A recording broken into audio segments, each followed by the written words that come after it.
ఇశ్రాయేలు విను, నేను ఏర్పాటు చేసుకున్నవాడ విను, నేను నిన్ను బలపరచాలని ఆశపడుతున్నాను కదా, నా మాట విను. నిన్ను పవిత్రపరచాలని ఆశపడుతున్నాను కదా, నా మాట విను. నువ్వు నీ పద్ధతి కాదు, నీ విధానం కాదు, నీ పరిభాష కాదు, పూర్తిగా వ్యత్యాసమైన పరిస్థితులు నా దగ్గర ఉన్నాయి, రా నా దగ్గరికి అంటున్నాడు ప్రభు. నా దగ్గర నేర్చుకో అంటున్నాడు ప్రభు. కానీ నిజంగా చూడండి, మనం అలా నేర్చుకోవటానికి, ఆయన ఆత్మ సంబంధమైన క్రియల ఎడల దృష్టి పెట్టడానికి, ఆయన మన లోపాన్ని చూపించినప్పుడు ఆ లోపానికి లోబడడానికి మనం ఇష్టపడుతున్నామా? ఆయన ఆత్మ నడిపింపులో మీకు చెప్తున్నాను, దయచేసి జ్ఞాపకం పెట్టుకోండి. ఈ వర్తమానం నిలిచి ఉంటుంది, ఈ వర్తమానం నిలిచి ఉంటుంది. ఈ మాటలు మీకు గుచ్చుకోవచ్చు, కానీ దేవుడిచ్చిన ప్రతి మాట నేను చెప్పకపోతే నేను భ్రష్టున్నవుతాను. ఈ వర్తమానం నాది అని స్వీకరించండి. దేవుడు ప్రేమించి మిమ్మల్ని బలపరుస్తాడు. దేవుడు మిమ్మల్ని ప్రేమించి బలపరుస్తాడు. దయచేసి జ్ఞాపకం చేసుకోండి. ఆయన ఇప్పుడు ఏమంటున్నాడు? అద్వితీయ అగు దేవుడు.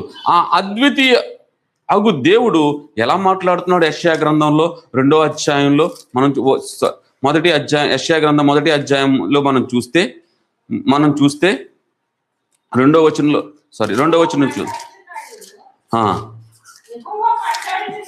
యెహోవా మాట్లాడుతున్నాడు, ఆకాశమా ఆలకించుము, భూమి చెవియొగ్గుము, నేను పిల్లలను పెంచి గొప్పవారినిగా చేసి తిని వారు నా మీద తిరగబడి ఉన్నారు. చూడండి ఏమంటున్నాడు ఇప్పుడు? యెహోవా మాట్లాడుచున్నాడు. మళ్ళీ ఆయన చెప్తున్నాడు, యెహోవా మాట్లాడుచున్నాడు, ఆకాశమా ఆలకించుము, భూమి చెవియొగ్గుము. చూడండి ఎలా మాట్లాడుతున్నాడు ఆయన, ఎంత స్పష్టంగా మాట్లాడుతున్నాడు ఆయన.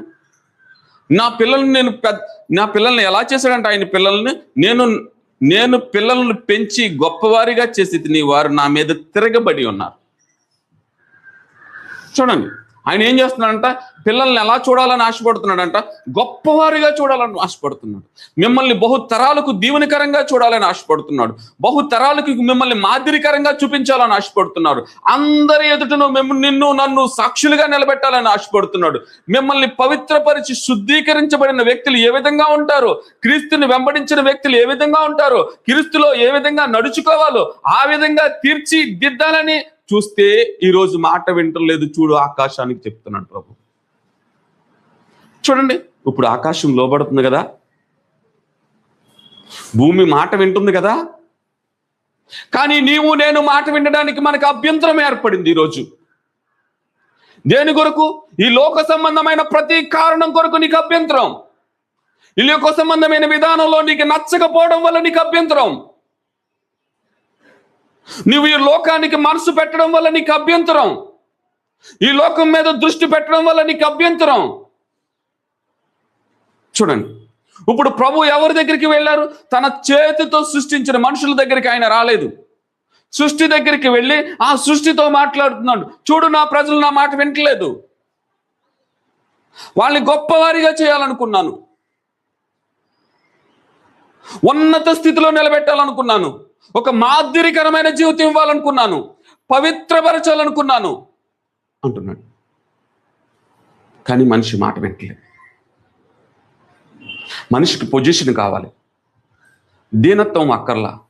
ప్రభు తగ్గించుకున్నాడు ఈ లోకంలో. తన ఆధిక్యతను విడిచిపెట్టేశాడు, తన సింహాసనాన్ని విడిచిపెట్టేశాడు, తన పొజిషన్ను విడిచిపెట్టేశాడు. ఆ అద్వితీయ దేవుడు మనతో పాటు మన స్వరూపాన్ని ధరించుకున్నాడు. చూడండి అలాంటి అద్వితీయ యెహోవా ఇప్పుడు ఏం చేశాడు? ఆయన మన స్వరూపాన్ని ధరించుకున్నాడు. మన క్రియలలోనికి ఆయన క్రియలను జోడించి ఆయన పవిత్రత ఈ భూమి మీద నడిచేలాగా చేశాడు. ఆయన విధానం ఈ లోకానికి ఒక మాదిరికరంగా చేశాడు. ఆయన సర్వలోకనాథుడు.